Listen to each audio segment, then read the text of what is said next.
part 4 of 6 and are continuing in the inductive argument from consciousness.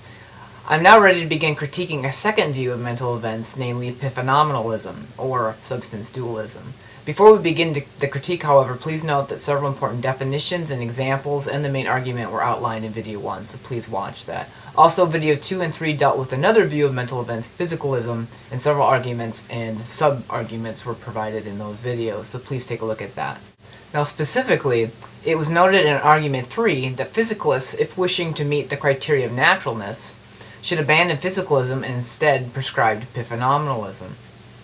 According to Epiphenominalism, the mind is viewed either as a property of the body or as a byproduct of the brain. So according to Epiphenominalism then, human consciousness, 1, exists, but either is supervenient over the brain and or is emergent, meaning that the mind evolved from matter, and 2, human consciousness is an effect but not a cause of brain activity.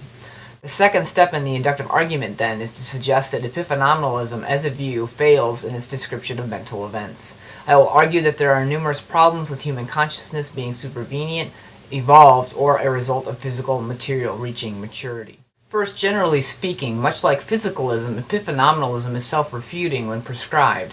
According to A.C. Ewing, quote, "If Epiphenomenalism is true, it follows that nobody can be justified in believing it.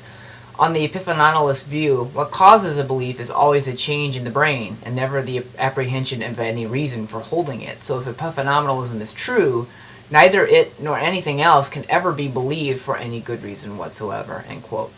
In other words, since beliefs are mental in nature, it follows then that according to this view of the mind, we only believe what we believe because of a change in our brain. Meaning that on this view, the reason that I believe that it is worth talking to people about God is simply because of a change in my physical brain and not due to good reasons.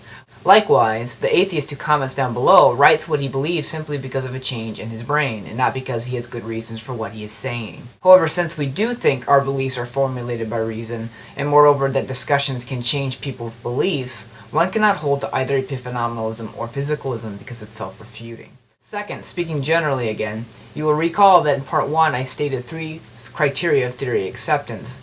In addition to these 3 criteria, Moreland in his new book also argues that it's important to note that, quote, "an important factor in theory acceptance is whether or not a specific theory has a rival. If not, then certain epistemic activities, for example labeling some phenomena as basic, for which only a description and not an explanation is needed, may be quite adequate not to impede the theory in question. But the adequacy of these same activities can change dramatically if there is a sufficient rival." End quote. Hence, suggesting simply that human consciousness has either evolved from matter or is supervenient does not explain the phenomenon, but merely describes it. Such a description is inadequate in light of rival hypotheses, physicalism and substance dualism. Concisely then, the Epiphenomenalist has not explained human consciousness when he suggests that it is emergent or supervenient via the brain. All he has done is describe how he views human consciousness. The question remains then as to how human consciousness supervenes and or emerges from physical entities. Thus, Epiphenomenalism fails according to the criteria of basicality. Third, now specifically speaking, there are several problems that arise when mind is argued to have evolved from the result of a maturing brain and or supervenes over the material brain. First, it is hard to see why the mind should be trusted at all if we were to assume that it did in fact emerge. According to Epiphenomenalism, mental events do not cause anything. So even if mind emerged, it would be difficult to establish that the mind could aid an organism in its evolutionary struggle for survival. Moreover, what assurance would we have that the more theoretical activities of the mind are rational and true? For example, no one would trust the printout of a computer if he knew that it was programmed by random forces or by non-rational laws without a mind being behind it. Theoretical activity does not seem to contribute to survival. Second, J.P. Moreland argues that it seems incredibly unlikely that a property which emerged from matter in a struggle for survival would be the sort of thing that could have thoughts in the first place, assuming that thinking involves having abstract entities like propositions and intentionality instanced in one's mind. Can matter think? How could consciousness have evolved from matter? If we are simply material beings, then how can we escape from our consciousness being determined? Take intentionality, for example, and suppose that we're looking at an apple. According to this view, M1 is just a writer of B1. At best, B1 would just be a state caused by light waves from us looking at an apple, but it's hard to see how this would cause a mental event, M1, to be really a state about the apple. Even if it were, what difference would it make? Moreover, any further body states, like touching an apple, would occur without reference to mental states at all. Third, on this view, there's no room for either rational agency or an enduring self, much like the objections towards physicalism. As mentioned in Part 3, both of these objections hold against both physicalism and epiphenominalism. Since the physical level determines all mental action, then mental states are merely the byproduct of such states, which subsequently destroys all free thought. Moreover, the self does not endure through change on this view. Quote, mental substances do not endure, there's just one mental property at one time, which leaves and is replaced by another mental property at another time. The self, in quotations, is a series of mental events where mental properties are had by physical states, end quote. In other words, if one were merely a body with mental properties, then when one's body parts or mental life change, one would not literally be the same. Fourth, naturalism contains its own unique epistemic attitude, etiological account, and general ontology. Epiphenomenalism ascribes to these features when it advocates for the mind as an emergent property of the material brain. Via these features, it is then argued that science can account for the mental, and via the Big Bang, biogenesis, and subsequently evolution, the mind emerged.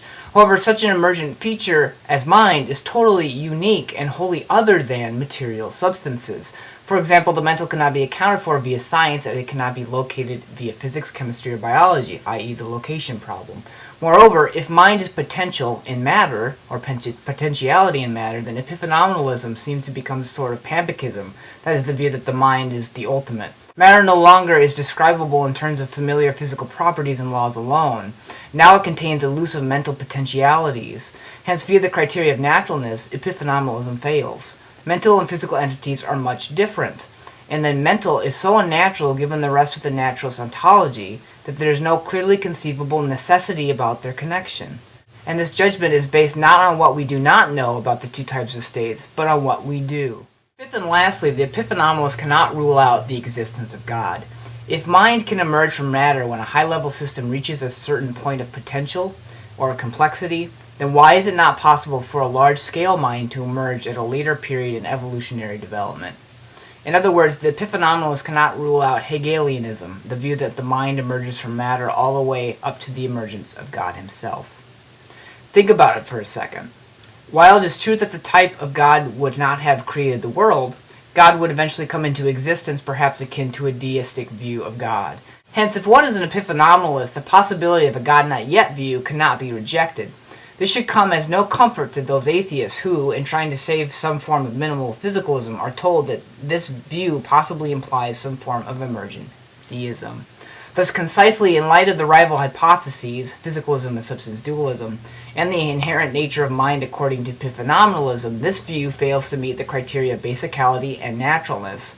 Moreover, epiphenomenalism seems to beg the question in addition to several other detrimental results in holding this view, such as the loss of 1. The enduring self, 2. Libertarian free will, and 3. Intentionality.